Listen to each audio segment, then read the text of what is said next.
Welcome to the NFL season finale.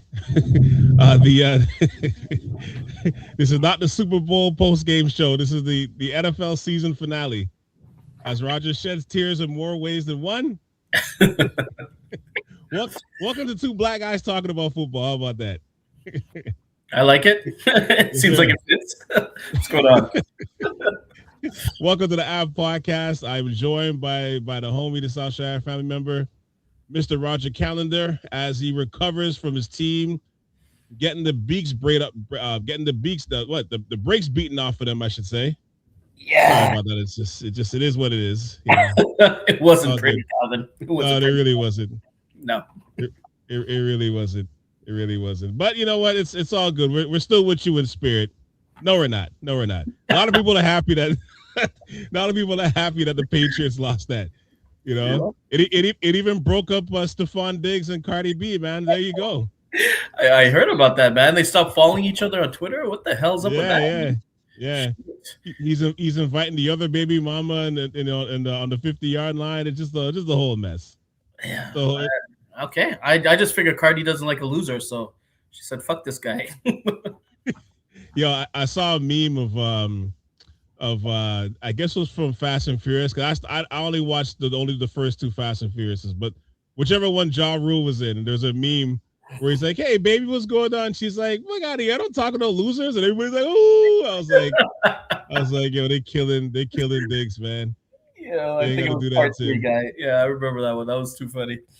It's not his fault, man. It's not his fault. He can't do nothing about that line. That shit was crazy, man. Like, look, we did think it was going to be a defensive game. We knew what it was going to be, and it pretty much was. It pretty much was throughout. I mean, there was only up until the fourth quarter. There's only like one offensive touchdown, or by the end of three. Well, I guess it was two, because I think the Patriots had one right after. Yeah, I think it was the late third. That's when Drake fumbled it, and Seattle ran it back for a touchdown. But yeah, I mean, the first three quarters was close. Yeah, that was the fourth. Yeah, it was like 9-0 for the longest time, and then the defense could only stand up so long, right? Yeah, that's it. As I said, he could only hold. It's like a dam. You could only hold water back for so long. Yeah, But what were your thoughts overall on the game? I was disappointed. Obviously, I mean, I was obviously going for my team. But everything that you and I spoke about the week before that the Patriots could not do, they ended up doing, right? In terms of they had to get to Sam Darnold. They didn't really get to Sam Darnold. Not like he had a spectacular day, but he made plays when he had to. They only got one sack on him. And aside from that, he didn't play fantastic, but, he played good enough to win, that's for sure. They had to stop the run game. They didn't stop the run game. Kenneth Walker ran all over them. He was I think he finished with like 135 yards or something like that. Like, he ran all over them. And then Drake May had to minimize the turnovers, which obviously did not happen. His O-line played like shit. The two rookies on the left side of his line, the left tackle and the left guard, Campbell, they were rookies, and they just got decimated. Like, they got bull rushed practically on every play. I think Will Campbell gave up the most pressures in that game than any Super Bowl. Something like 14 pressures. Yeah, they were picking him up and just throwing him out of the way. So I mean, it was embarrassing, to be honest with you. Yeah. So yeah, I mean, Seattle's a better team. I knew Seattle was a better team. I always said Seattle was a better team. I was hoping that they'd be able to, scheme up something, some sort of offense, and it just didn't happen. It just did not happen. So I mean, the thing is, they had a shot, right? Like they had a legitimate shot going into the game, just because of the defenses were lights out, both of them, right? Yeah. Even though Seattle was on paper the better team, that's why even I was like, hold on a second. Even I was like, going into the game, I'm like, if like whoever takes care of the ball is most likely going to win. And the Sam Darnold game never came. It never came. I guess that was what was the game where you threw 5 picks? Was it the Rams? I think that was the game. Yeah, it was the Rams. I think it was in the regular season. Yeah. And it's not even as if it wasn't even as if they weren't getting to him. Like I counted at least 3 sacks where they literally like they ran right by him, or he kind of ran out of it.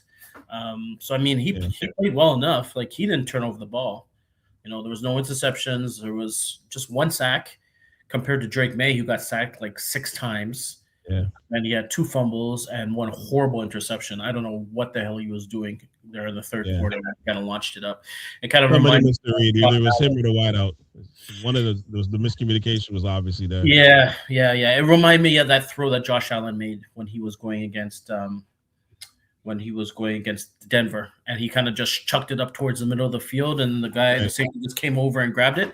It was exactly like that. Like, I mean, Drake May didn't play well. He was rattled. You know, he kept getting hit over and over again.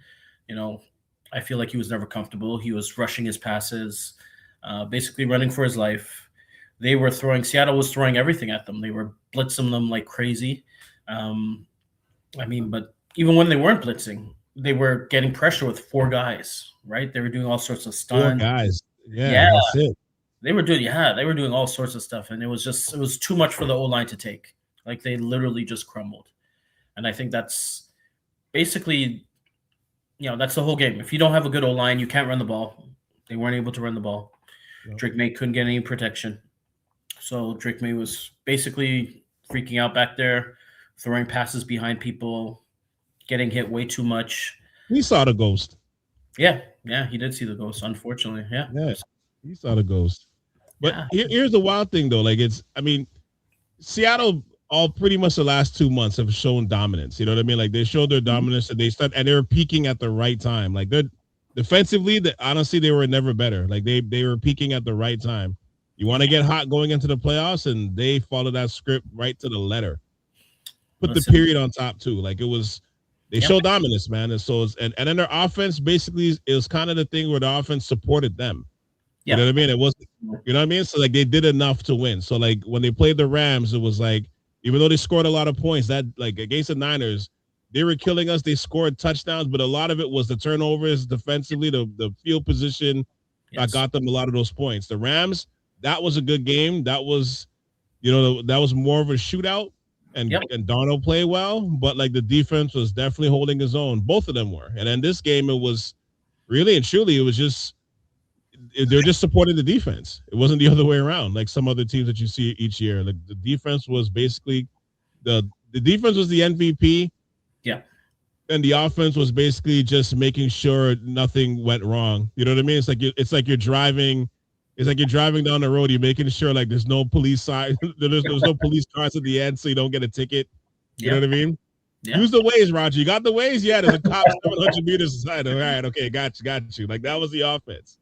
Yep. You know what I mean? Yep. So it was like, but it's funny because I know for myself, normally I'm an offensive guy by nature when it comes to sports, but I will say defensively, I enjoyed watching the playoffs this year with some of these defensive teams. It was great. And I loved it. I loved it for the most part. And I've grown to love it, like, especially as this year, especially. And even with these 2 defensive teams, I was looking forward to it because I was like, I enjoyed actually watching it. Yep. As a casual fan, this wasn't good. It wasn't good. Casual fan, this was terrible. It was a terrible watch as a casual fan. As a football fan and as a sports fan, you avid sports fan. Yeah, this is a fun game.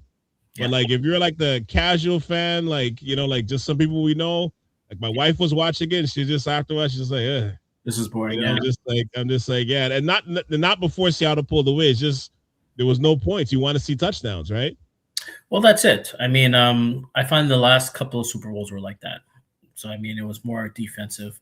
And I feel like the league is almost moving more towards like a defensive-oriented league, whereas teams are now trying to load more up on their defense because they're realizing that defense travels, especially in the playoffs. You could, if you have a really good defense, then you could settle on having an average offense. Yeah, because the offense just has to do just enough to make sure that they win, but the defense is what carries you. I mean, the whole AFC, I felt like this was the story of the whole AFC playoffs. Whether it's the Texans, whether it was the Chargers, whether it was Denver, the Broncos, like those defenses, even the Patriots, obviously the Patriots, those defenses carried the team.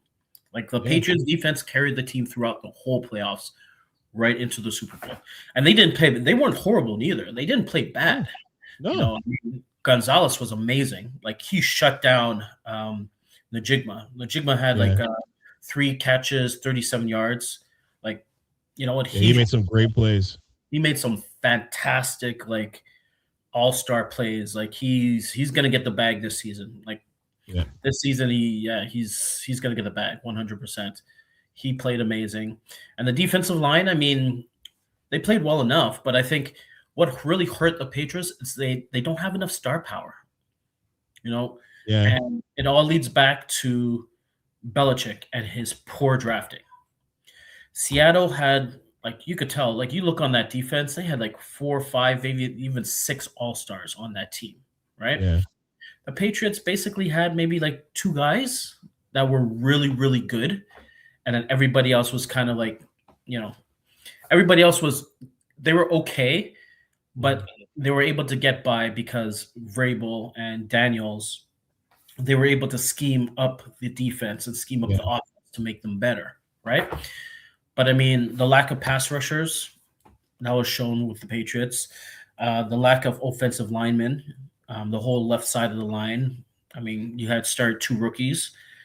You know, obviously they didn't play well enough. The receivers, they weren't really getting any real separation. They looked almost like the receivers from last year, whereas they weren't really getting open. You know, even Stephon Diggs, no real separation. They were jamming him off the line and basically kind of bullying him. You could almost tell Stephon Diggs' age in that Super Bowl, and stress. And stress, yeah, absolutely. Like he got into a fight one time, got punched in the face by one of the defensive backs. But anyways, New England didn't have enough star power, and they didn't have enough really good players to hang with Seattle. So I mean, I'm still optimistic because hey, they were 4-13 this year. They made it to the Super Bowl. Yes, it's a loss. You guys arrived early. Yeah, it's a loss in the Super Bowl, which isn't good. But on the same note, they were in the fucking Super Bowl, man. How could I complain about that, right? Seattle did what they've done to practically every team they've faced this year. So you didn't cry when they lost? I was pissed. I was angry. I haven't logged on to Twitter nor YouTube since it happened because I'm like, fuck everybody. I don't just been watching the news. You just been watching local news. I'm like, fuck that. I don't want to see everybody. You know, I know. You had your channel on CP24 the whole time. Basically, yeah, exactly. Yeah, I don't want to hear everybody talking their shit, but I mean, it is what it is. People love to hate the Patriots, and this is just one more reasons why they hate them, right?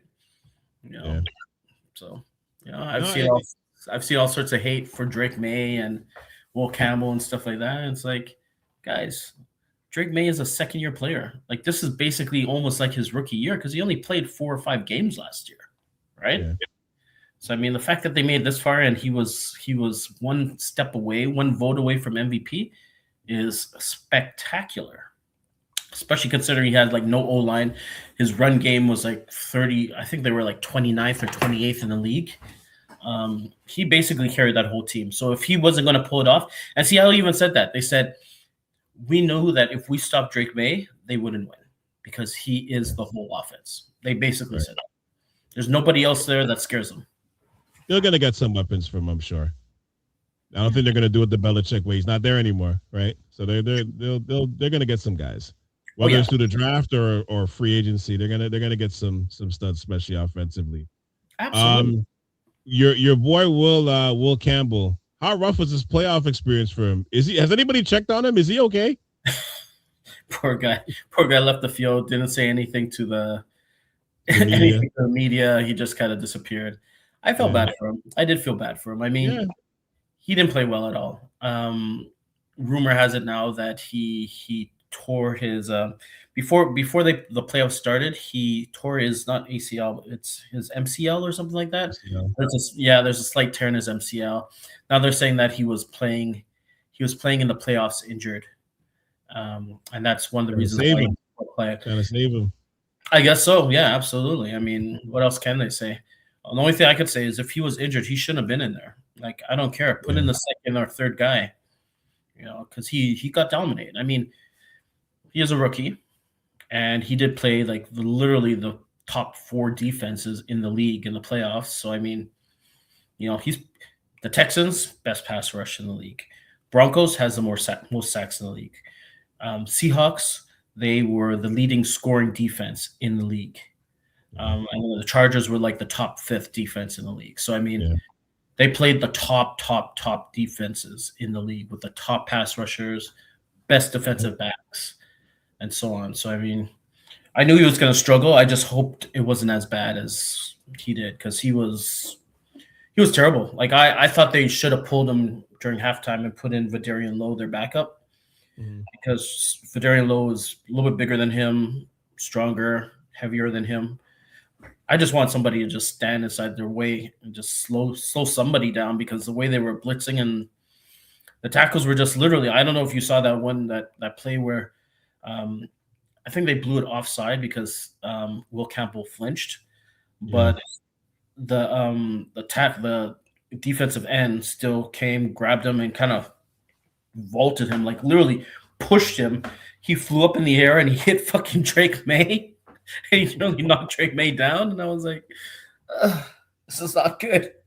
They need to figure that. They need to figure out the position. They need to. Yeah, he's also he's gonna have to get surgery on his knees. He's also gonna have to get arm lengthening surgery if he can do that. I mean, outside of that, if he's not gonna do that, then at least he's gonna have to like fine tune his skills a little bit more.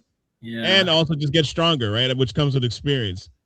Yeah, I mean, career-wise, he should be fine. Again, as you keep mentioning, he's a rookie. You know what I mean? But I think, honestly, the way he handles this offseason is going to be key, right? Because, like, the playoffs, I feel like kind of exposed him a little bit. It just in terms of he's a rookie again, but the way guys are going after him in this playoffs, going forward. They're going to have a much stronger lineup.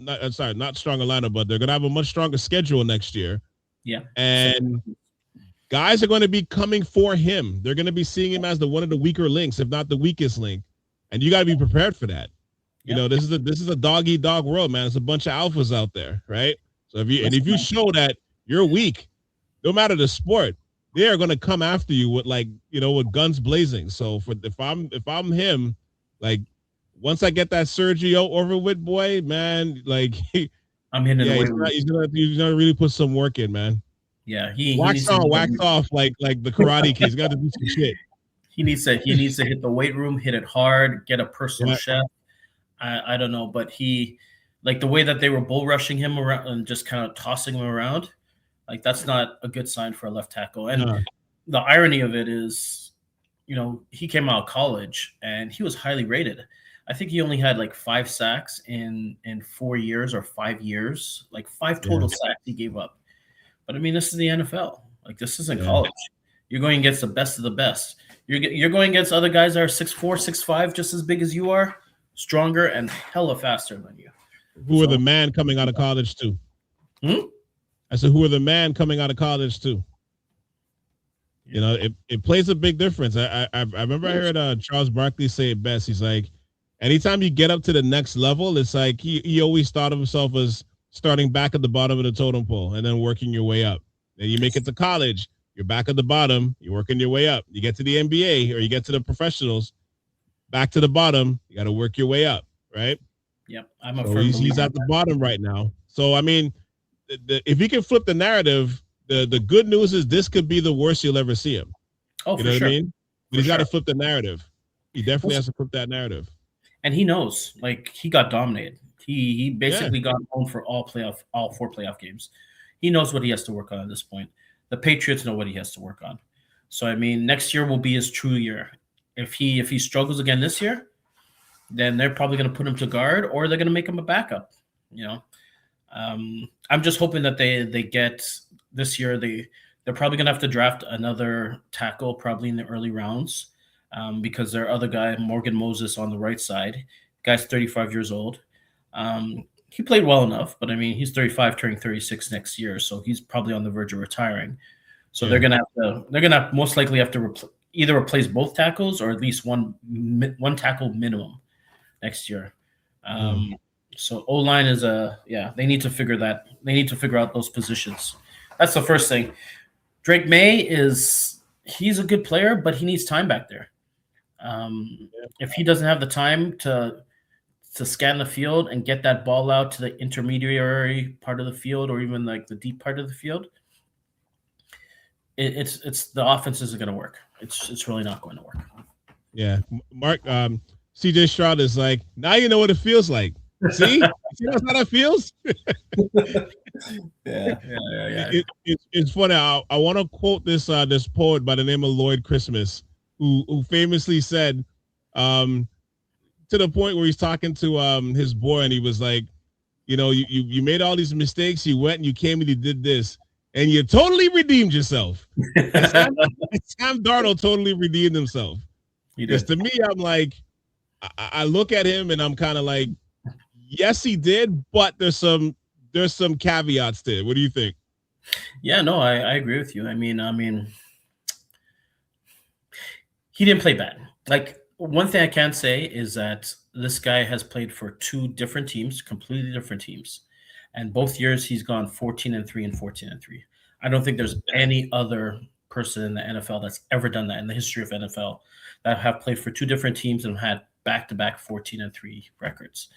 But on the same note, he did have 20 turnovers during the season.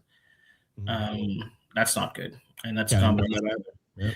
Yeah, that's like 14 interceptions, and I think he had 6 fumbles or something. Like, there was a patch where the Seahawks were not playing that well, and the defense was basically carrying them because, this guy was just putting up picks. But I mean, if anything, and that's a redemption story for everybody. He played for a lot of bad teams. He played for the Jets. Then he moved into Carolina. He was back up on the 49ers. Yeah, he basically did the whole world tour in terms of the teams, right? From east all the way to west.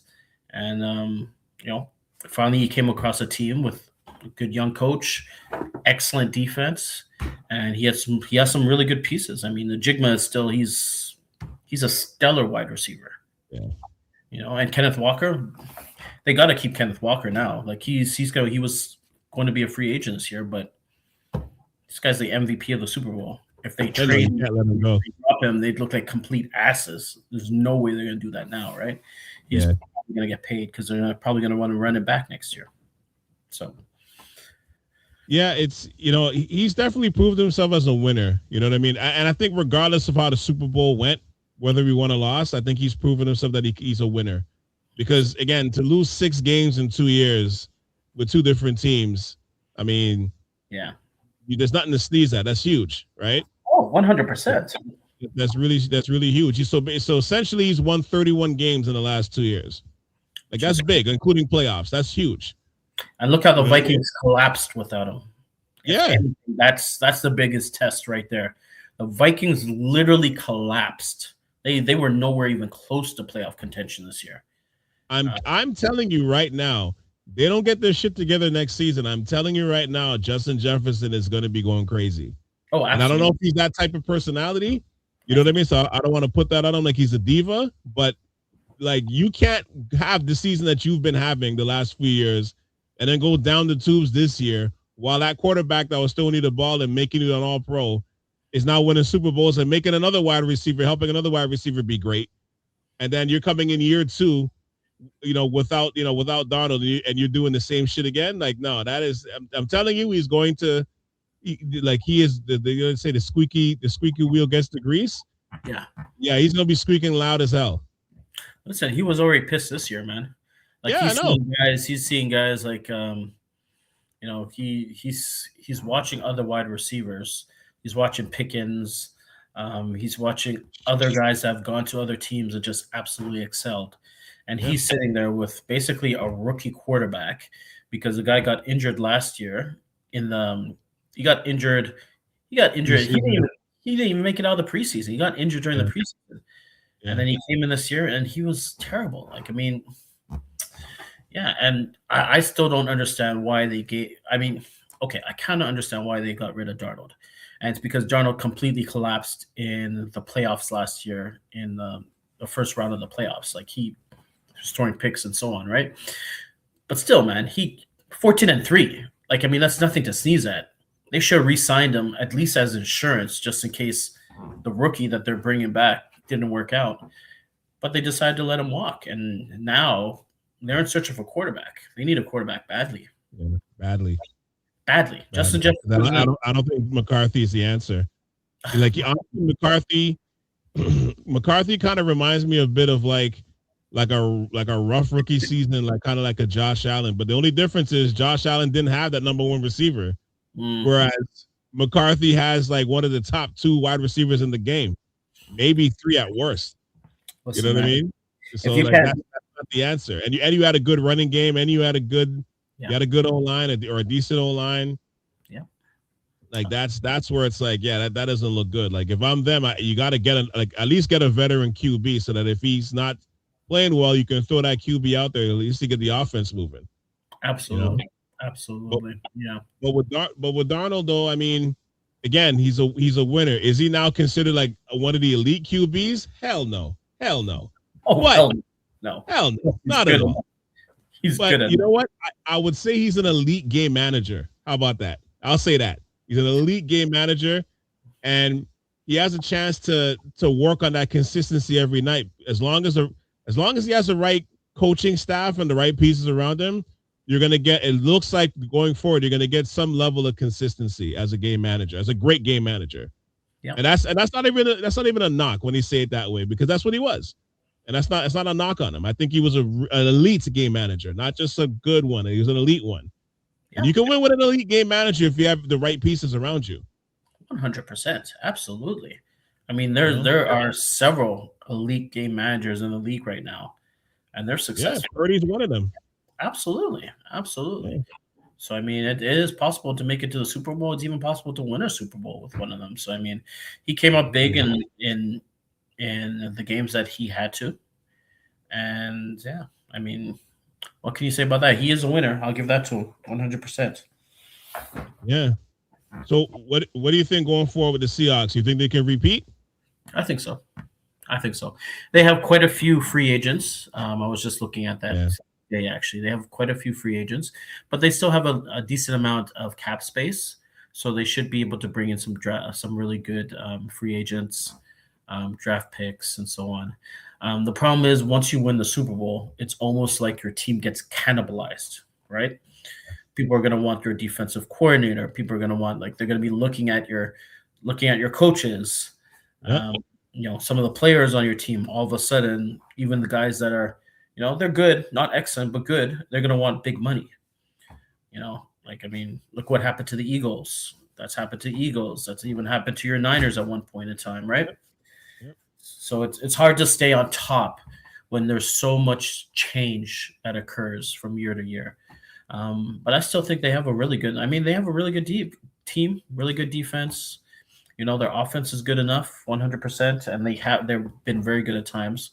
So I think they could absolutely 100% bring it back. The question is the Rams. What are the Rams going to do? That's what the question is, because I feel like in the NFC, the Rams are the only team that could really give them a run. And they're division foes too. Sorry, Calvin. Sorry. I push back on that a little bit, only because, like, again, if what they say about the rumors of the practice field is true, I don't know. Like I said, we have to train at UCLA's field, like travel down the coast of California and work that out. Something, I don't know. But but again, if they're healthy, like remember, we're getting back Bosa and Warner. Yeah. True. That alone is a huge difference. You know what I mean? Huge difference to the defense. Yeah. Absolutely. I agree. But I mean, is there any guarantee they're going to be healthy next year? Yeah, I don't know. That's the problem, right? Listen, when you guys have the full complement of your team with no injuries, you guys are basically fantastic. Because I watched you guys play like the first 4 or 5 games at the beginning of the season, and I was like, oh shit, I didn't realize they were that good, honestly. Yeah. And that was without Ayuk. That was without Ayuk, right? Yeah. And Ayuk was the number one guy. Yeah. And Mac Jones was part of it too. Mac Jones played really, really well. Like he played so well, I was actually pretty shocked.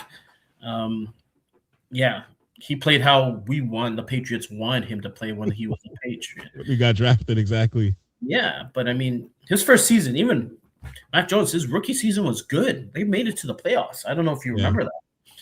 Like, I mean, they played pretty well with him, right? And he had no weapons. And then the next year, they basically stripped the whole team.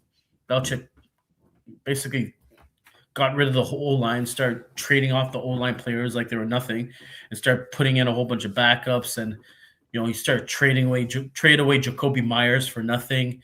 And that was basically our best wide receiver at the time. And then he started drafting a whole bunch of nobodies. And that destroyed Mac Jones. Made the defensive coordinator, the offensive coordinator, and all sorts of fucking shit. I don't know what happened to this guy. Maybe he had a stroke or something. But that's what destroyed Mac Jones when he was in the Patriots. And now you could see, like, I could even see the Vikings going after Mac Jones. I think that would be a very, very, very, very good fit. Interesting. Excellent fit. Yeah. I wouldn't be surprised if they go after him and go after him hard. He's probably going to be solid. Yeah, he played solid. Yeah. And I mean, listen, if you can't succeed with Justin Jefferson as your fucking wide receiver, I know you're not an NFL quarterback. I'm sorry. That was a bad look. There was a lot of games. I know we harping on McCarthy, man, but there was games where like you're legitimately watching him get like barely over 100 yards. You're like, how is that possible? Like he won one game, okay, but there's like 3 or 4 games. You're like, what's going on here? Listen, man. I always say JP Lausman numbers, man. Yeah, it was disappointing. I know Vikings fans were pissed, 100%, and he was pissed too. I mean, Justin Jefferson's pissed. He's looking around and he's seeing all the rest of these teams and all these rest of these wide receivers succeeding. I don't know. Did he even hit 1,000 yards this year? I think know. He did. He did at the last game of the year. Okay, well, thank God for that. But barely. Yeah, he barely got it. But that's the thing, though, right? Football. It's stat driven, right? When you have this situation after a couple of years, that affects your money. Yeah, you know what I mean? Because when they come to the table, they're going to be like, "Well, you barely got over 1,000 yards, and you know why." You know what I mean? It had nothing to do with you, but that stuff counts against your contract, unfortunately, right? So, that's what I said. He will go off. That's why I remember in earlier pods I was saying, like, if I'm Kansas City, I'm giving them picks, man. Yeah. You're gonna lose some guys. I'm like, imagine now you're throwing in. I mean, I don't know what's gonna happen now with Mahomes, but because he's tearing his ACL and all that. But it's football. He'll probably be back by the beginning of the year next year anyway. But again, you're throwing him with who's the wide else on the team? Oh my God, Xavier Worthy and Thornton. Yeah, Rasheed Rice and stuff. Like, imagine him now. You're dropping him in that. Like with those wideouts, holy shit, that's a whole different team now. Listen, man, you drop him into any team, and all of a sudden, true. Like, they're gonna look spectacular just because of him. He's gonna take all the double teams away. Teams are gonna have to scheme against him because he's just so good. And I mean, a number one wide receiver. Like I feel like for the Patriots, that's the one thing we were really missing on the offense. We need somebody that. Right. This isn't get open. We need a A.J. Brown. We need a Justin Jefferson. We need a Pickens. We need somebody like that could take the top off. That defensive backs are actually scared to play against, right? Yeah. But I mean, players like that. If you get a chance to get one, you need to grab them, man. Gotta get him. Yeah, especially for a young QB. Gotta get him. And that's a crazy part too, because I'm asking the question if the Seahawks can repeat. It's too hard to say right now, just because you still have the Eagles, you still have you have the Rams, you have my Niners, you have the Lions. You know what I mean? Like, there's even the Packers too. If they can somewhat get their shit together, there's teams just in the NFC alone that can contend, and then you're not even ignoring. I don't want to ignore the variable where, like, there's always a team every year that pops up out of the woodworks who was shit the year before, and now they got their shit together and they're playing like even a Washington, for example. We don't know, right? If McDaniels is healthy, Jalen Daniels is healthy, and you know what I mean? Like, You just don't know. You don't know who that team is. You don't know. It could be Carolina. We don't know, right? Could even be the Giants, man. It could be the Giants. You're right. It could be the Giants, but you know it's going to be somebody. Yeah. You know what I mean? Yeah. It could even be the Cowboys if they, depending how they draft defensively. It could even be them. Somebody's coming. There's going to be one team that you're not prepared for that's going to come and shake shit up. It's going to be somebody. Yeah. You know what I mean? So that's. But the thing that goes that the Seahawks have for themselves though is, I didn't even realize this. They're the third youngest team in the league. Yeah, that's good. That's huge. You know what I mean? I think they only have 9 players that's over the age of 30. That's it's nuts, man. So that's, to me, when I see that, I'm like, yeah, like it's wow. It's interesting because, like I said, you got some rookies. That's the only thing is though, you have some rookies at the end of the deal that they're gonna want their money. You know? Oh, absolutely. Yeah. Kenneth Walker is gonna want his money. You know what I mean? He will want his money. And to your point, like guys are already getting poached. Like was it the OC that he's going to the Raiders? Yeah, right. Raiders. Yep. Yeah, Kyle Kubiak. Clint Kubiak, or is Clint? Yeah, or Clint Kubiak. Yeah, whatever. Yeah, Kubiak. Gary Kubiak's son. yes, absolutely. So basically, at that point, it's like, yeah, he's gonna be out of there. Like, you know what I mean? You're gonna lose some pieces. It's just, and I think that's the quote unquote beauty of the NFL. Yeah. Because you win, and the way the salary cap is designed is designed to pick apart your winning team, so that like you know what I mean. So like parity is king, and parity is what gives other teams hope, and it makes the league money. Yeah. You know what I mean. Dynasties are always great, but parity also, as you can see, it's a winning formula because we haven't had. When was the last repeat champion that we've had? Was Kansas City, I think, maybe. It was KC, right? Yeah, it was KC early. Yeah, I think it was like 2022, 23. Yeah, something like that. They were going to three-peat. Yeah, they're talking about three-peat. Right? And then they lost last year to the Eagles. But prior to them, but again, that's because they have a supernova of Mahomes, right? He's like a freak of nature. Yep. But outside of that, like, when was the last? You don't really see repeat teams hopping up. You know what I mean? Like, it's not something that really happens that much in the NFL anymore. No, it's hard. It's about parity. Yeah, it's hard. It's hard to keep coaches, hard to keep some of these players, you know, and the sport is designed. It's not a guaranteed contract league. So exactly, you got to get your money. So you want to be loyal, but like you got to get when you're an NFL player, you can't be like, you know what, I'm going to leave a few million off the table so I can come run. No. Yeah. Because, you tear your ACL, they're quick to cut you. You know what I mean? Absolutely. 100%. And when you come back the next year, don't think you're going to get that big contract neither. They're going to want you to show them what you could do. Like you literally have like maybe 3 to 5 years to make your money. If you don't make your money in between that time, you're probably not going to make your money, man. So I mean, unless you're special, you know what I mean? Unless you're special. If you're special, then it's completely different. But I mean, there's not too many guys that are that special that they could demand high dollars, on their third or fourth contracts. Yeah. Most guys, I mean, their second contract is where they make their most money. And then by the third contract, they're almost pushing 30 and you're hanging on basically. And you're basically just hanging on. Exactly. Yeah. Yeah. And you hear the horror stories too of guys who get to that end of the rookie contract and all of a sudden they're not getting the ball thrown to them the same way as before. They're not getting the plays called for them the same way as before. Yeah. Your backup all of a sudden is kind of equaling you in minutes. You know what I mean? Yeah. And that's how that goes. They do that to screw you on your contract going forward afterwards. So that's why I'm like, it's designed to poach the assets from your team. It's just what it is. But that's the beauty of it, right? Like that is also the beauty of it. It's great for fan bases too, right? Because you always feel like you have a shot. When you see these teams every year come out of the woodworks, you feel like you have a shot. Yeah. Yeah, right? So you don't give up hope unless you're like Arizona or something. But you give up. You don't give up hope. Yeah. Right. Yeah, absolutely. It's what makes a team competitive. It's what makes NFL so competitive. Because if they had guaranteed contracts, I mean, we all want guaranteed contracts for the players. But the fact of the matter is, the reason why they most likely don't give guaranteed contracts is because you could get injured at any time and they don't want to pay you out for the next 3-4 years when you're literally sitting on the bench because you have a torn ACL and so on, right? The Right. only thing guaranteed in the NFL is injuries.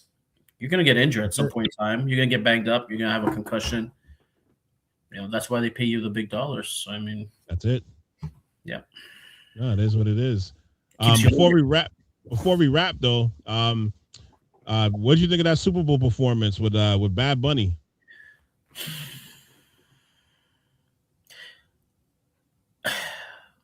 I don't know. It was, you know what my problem is, Calvin? I don't understand Spanish. I didn't understand a word he was saying. I watched it and I knew there was a whole bunch of like it was extremely political, which I'm okay with. Like I'm okay with politics, right? It was very political. I saw a few things inside there which I found interesting. I don't think it was a bad Super Bowl, but it's not my type of music. And to be honest with you, I didn't really understand what they were saying. I went on YouTube after and they did a whole breakdown of what he was saying and I was like, oh, okay, that's cool.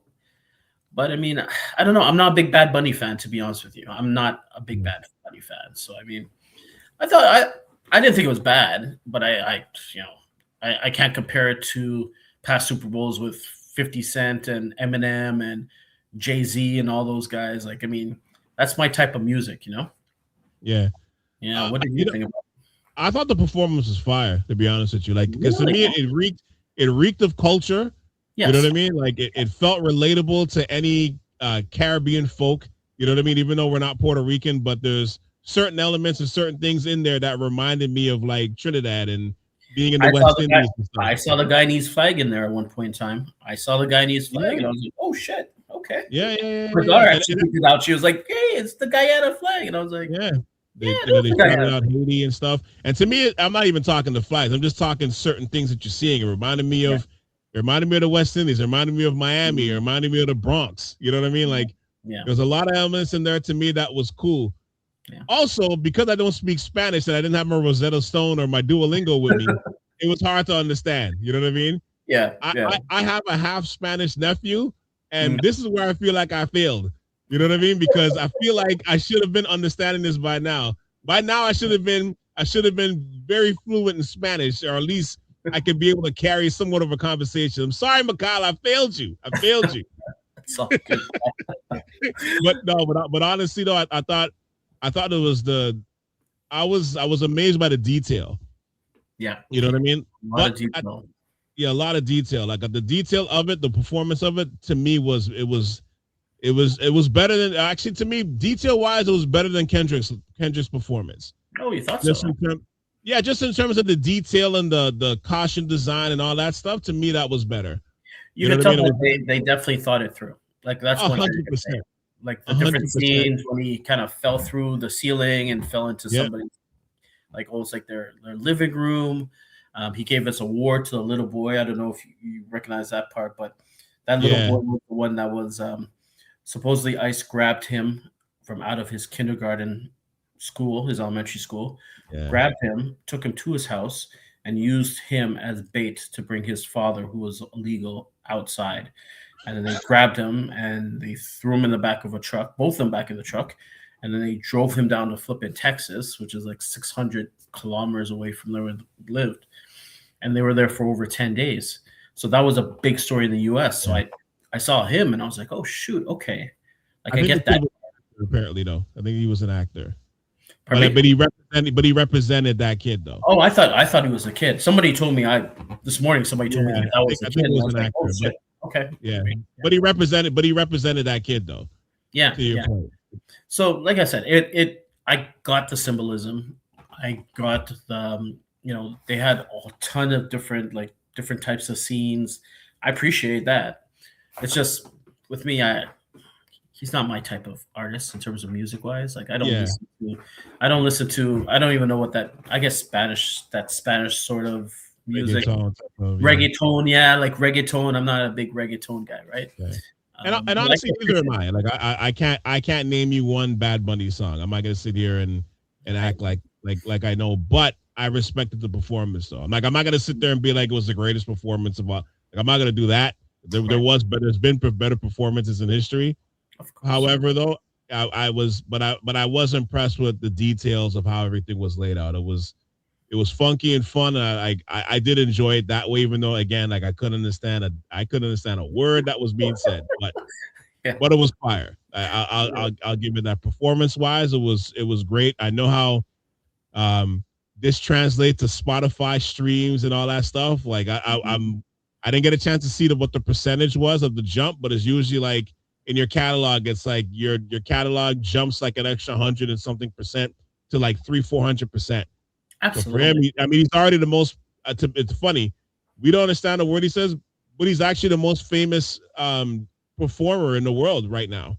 You know what? Not close. Yeah, he's ahead of Taylor Swift in them. Like I heard that, and I was personally shocked because, like I said, I'm not a Bad Bunny fan. I don't know any of his songs. I don't think I've ever seen a video. The only reason I know his name, Bad Bunny, is because I think he was dating a Kardashian at one point or something like that. And I heard that name. I was like, it was something like that, right? Yeah. That's the only reason I knew who he was. But then somebody was telling me, I have this a secretary that works for me, and she was telling me that he's like one of the largest artists in the world. Like bigger than Taylor Swift, bigger than all of them. And I was like, whoa, didn't realize it. Didn't know. Jeez. But I understand now why they want him for the Super Bowl. I mean, it makes sense. Different generation of fans that he's bringing to football to watch it. So I get it. I get it. Well, Kendrick broke the record last year, and he broke Kendrick's record this year, right? Did he really? Yeah. By like 2 million views. Yeah, I think 135 million people are watching the performance. That's crazy. So it's wild because the same thing. I didn't know Roger. I saw something a couple of years ago. I want to say maybe like 2-3 years ago where he went back to Puerto Rico, and he set up. It was cool. They set up a concert in the middle of a neighborhood. It was in Puerto Rico. He basically got on top of the gas station, like a Texaco gas station, and just had some speakers and performed. Roger, it looked like all of Puerto Rico was there. Wow, you saw people as far as you can see. It looked like millions of people. I mean, I don't know what the numbers were, but this shit was. I never saw anything like that. I thought that was fire. So I was like, yo, Bad Bunny's like this, and then talking to my music heads, they're like, you didn't know? I'm like, no, I didn't know. I knew he was big. I didn't know he was that big. Yeah, that's like he shut the country down for that. That was insane. But they say everywhere he goes, it's the same shit. Like he's a phenomenon in terms of his impact on his music and just the windfall of his popularity. You know, like that's where he's at right now. And so like I said, it makes sense to bring him for something like that, right? For the Super Bowl. And kudos to him for putting Puerto Rico on the map. I don't feel like Puerto Rico gets enough exposure. It doesn't. I mean, there's still Americans that could swear that this guy is an immigrant, and even though Puerto Rico is part of the United States, they don't realize it and they don't really recognize them. Like they don't have any real representation in Congress or anything along those lines, which is sad. Yeah. They're kind of like that redheaded stepchild that nobody really wants, but good for him for putting them on the map. You know, I saw nothing but hate online on Twitter and so on. Yeah. It's either people loved it or they hated it. Exactly. But the people who hated it, to me, it was like, I'm like, man, like it's fine. It's 15-20 minute performance. You'll live. You'll be fine. That's what I'm saying. And and it's funny because I had a discussion with somebody in my office the other day. Well, just yesterday, actually. She was like, I hated it. He spoke all in Spanish, blah, blah, blah. It was so political, and I wish they would keep politics out of football. And I was like, come on, man. It was like 15 to 20 minutes. Like 15 to 20 minutes, and the Super Bowl was like 4.5 hours. Like, it's not going to kill you for 15 to 20 minutes. Right. And you know what? If you don't like it, turn off the TV or go and watch something else and then come back. Yeah. Go on your Instagram. Yeah. I hate it when people like to shit on things. And it's like, if you don't like it, turn it off. You know, I see stuff that I don't like online. I don't watch it. I see movies that don't appeal to me, or I think appeal to my daughter. I don't watch it. Right. Yeah. Like, it's your choice, but you can't blame an artist for wanting to be an artist and want to do something creative, especially with something that's revolving around their life right now. Yeah. It's come on. It's just you saw people complaining. I saw somebody tweet this where they're like, the amount of people that are complaining while drinking right? Drinking tequila and guacamole, eating guacamole and chips and Exactly. dip, and they're complaining like you're digesting the culture while complaining about it at the same time.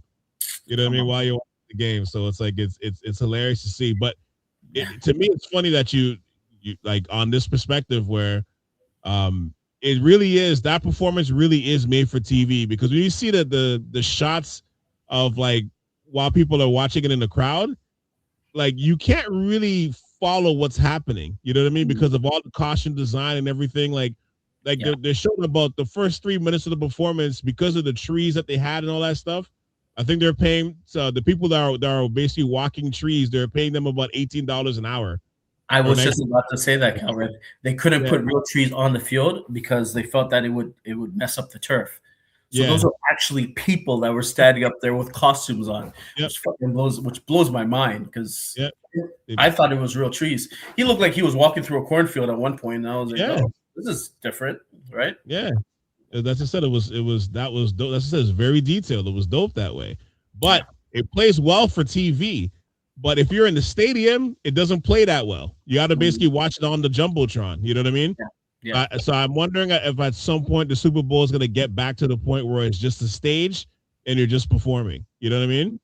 Yeah. Because at least you're getting a chance to see everything. You know what I mean? As opposed to how this was. As great as it was, I'm just saying, like, for us watching it at home, it plays amazing. But I think if you're in the stadium, I wonder how well it plays. You know what I mean? Because you can't always see everything that's happening. You're missing a lot of shit.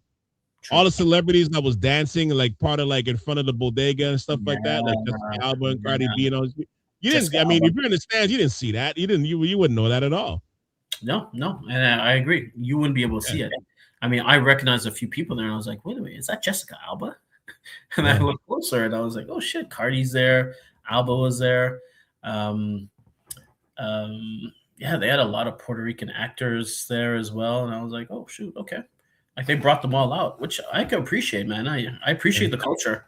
I do appreciate the culture. So, Lady Gaga's performance was good. At the same time, I was like, "Why the hell is she here?" You know what, Calvin? The one thing I gotta say about that Lady Gaga song, I love that song, but I didn't like it with the beat that they were playing with.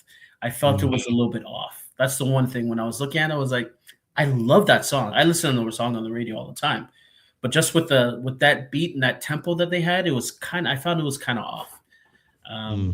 But aside from that, I mean, listen, it's, you know what, it was different, and I could appreciate different. Yeah. So, I liked it. Yeah. We'll see how it plays for next year. But like I said, to me, I'm wondering if they're gonna kind of go back to how it was with just a stage just, you know what I mean? Like you can design it how you want, but you want everybody to experience it. Like if you spent the $5,000-$6,000 to go into the stadium and watch it, you know what I mean? Like, you know what I mean? Like you're not gonna see things the same way on TV than you are in person, but you want to be able to take it in that too if you're spending all that money, right? That's all I'm saying. But 100%. And I agree with you with that. Like if you were at the back, there's no way you would have been seeing anything, right? No. But even at the front with the trees and everything, it was hard to kind of follow. It was like more like a music video, I could say, than an actual concert, right? Yeah. Like just with the cinematography and the way they were following him. Like at one point, he was kind of walking through the I don't even want to say forest, but walking through the grass fields. Yeah. And he gave the ring to the man who went and proposed to his girlfriend. I heard that was a real marriage. Yeah, it was supposed to be real marriage. Yeah, real marriage. That was interesting. Yeah, but just so many different things to it that I don't think people in the stadium they didn't have the ability to see everything, right? Yeah. As opposed to past Super Bowls, I can't remember which one it was, but which one was it where they had like floating? It was almost looked like floating, a floating stage. Was it? I think it was Rihanna. Was it Rihanna? Yeah, it was Rihanna. Like that was interesting. Like, you know, the stages were floating; they were kind of moving around, and she was walking from stage to stage. Like everybody was able to see that. So anyways, it's made for TV most. Like that performance is definitely made for TV. But it was. But like I said, but with that said, it was dope though. Like to me, just the visuals of it was. It was symbolic, so like he did a good job with that for sure. Yeah. before we wrap, what are you looking forward to in the off season now? Well, free agency. Free agency is going to be coming up more sooner than later. I think it starts next month. So for my team specifically, they just need more good players, man. They need to pick up a left guard. They definitely need a number one wide receiver, whether it's Pickens. Trade for. I heard he's going to get the franchise tag. I think he might, but I don't know if he's going to be happy with that because right now they're paying. My God, what's his name? The other Cowboy wide receiver. I got Des Bryant stuck in my head because I was watching a video with him. Yeah. I know. I got him stuck in my head. CD Lamb. Sorry. They're paying CD Lamb like $33-34 million. Pickens is going to want $33-34 million. And I think with all the holes that they have in their defense, they have to fix that. That's why they're franchise tagging them. Yeah, I just don't know if he's going to play on the franchise tag, right? If he goes out to the free market, somebody's going to give him like $33-34 million a year for the next 3-4 years. And Pickens, if he's not happy, he's going to make everybody fucking miserable, right? Yeah. So, yeah, they're probably going to try and franchise tag him, and we'll see what happens. But, I mean, I think my team also needs a pass rusher. Hendrickson is available from the Bengals. I hope they pay him, or they could possibly get Max. Probably Crosby. The top free agent right now. Yes, yeah, or Max Crosby. It doesn't look like he wants to play for the Raiders anymore. Like he wants out. So, but there's a lot of good guys out there. Definitely a lot of good guys out there. Yeah, I wonder if Tampa is going to keep Mike Evans because I see here that he's also a free agent. He's an unrestricted one, so I wonder if he's gonna stick around for another year or two or what have you. Because his whole career has been there, right? And they could still use him. It's not like he's washed up. I'm not saying you give him a big contract, mind you, but he's not going to get like $30 million and all that stuff. But I wonder if they're going to work out some sort of team friendly contract and stay. Maybe. I think he's already spoken about wanting to stay on the same team for the whole of his career. So I can see him doing it. I mean, the problem with him right now is I think he's still, when he's on the field, he's good. But it's starting to get to the point where he's getting a lot of injuries, right? Yeah. Hamstrings, man. Yeah. It's like hamstrings. Every year it's hamstring. He's going to be, I think he's 30 years old or maybe over 30 now at this point. He's 32 right now. 32? Yeah. So he's at the point where wide receivers, they start losing their speed. They're not as explosive. I mean, he can still get open, and he still knows how to get open. Yeah. But he's not like the old Mike Evans. He's not in his prime. Let's just say that. So it'll be interesting. No, which is expected, right? Like at this stage. But I mean, the free agent class isn't like really like heavy. You know what I mean? It's a lot of older players from what I'm looking at this list here. Because you got Travis Kelce, but he's probably going to retire. I don't see him coming back. And like my Niners, again, we just got to get healthy because I mean, look, we lost who was it? We lost Kittle. I forgot about Kittle too to mention him because he blew his Achilles too. Yeah. Like he ain't coming back anytime soon either. He might not even play next year. You know what I mean? Depending on how his progress goes. Yeah. So like we got some shit that we got to fix too. We got to get some, and then it doesn't look like Ayuk's coming back. So we got to get some players too. We got to get some we got to work those trades or get those right draft picks. But we got some work to do ourselves. Listen, Jennings. I think Jennings is going to be a free agent as well. Yeah.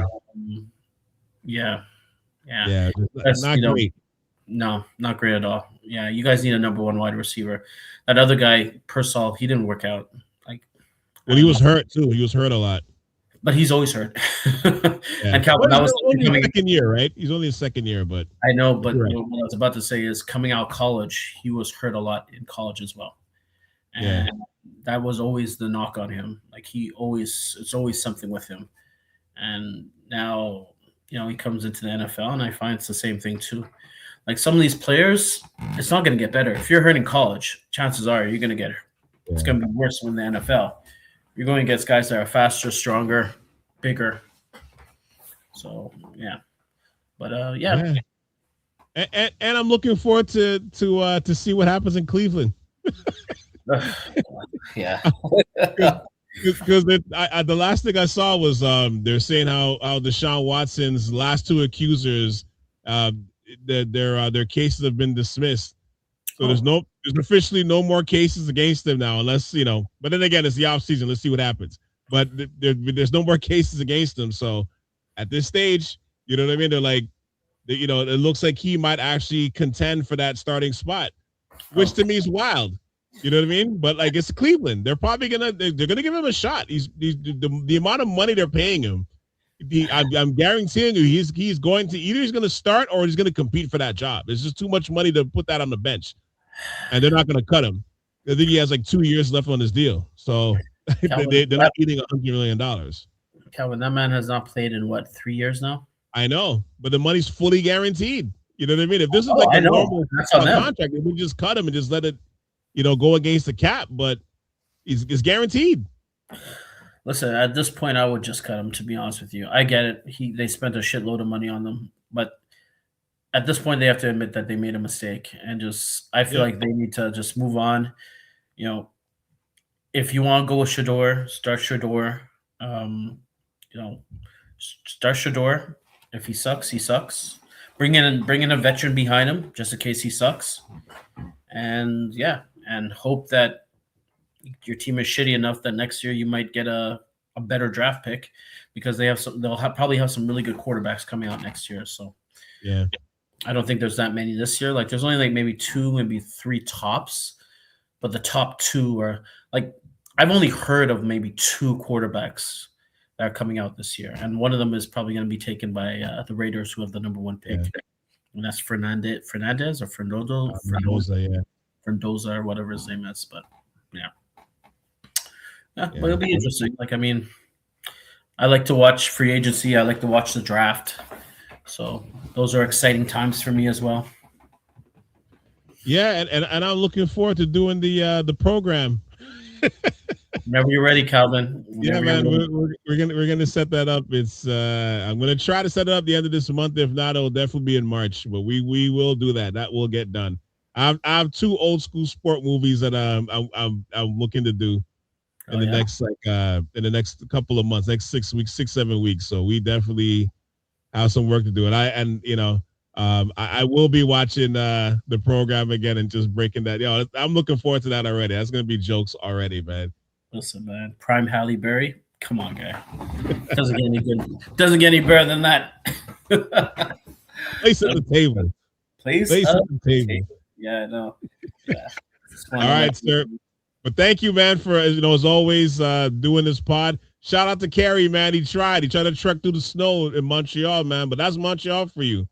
Montreal's gonna Montreal, man. It's called winter in Montreal. You don't know. Might be a nice day one day. Might be minus 40 degrees and 30 centimeters of snow. You just don't know what you're dealing with. Yep, facts, all facts, man. Yep. Thanks for having me, Cal. Always a pleasure, brother. Yeah, man. So we'll talk, sir.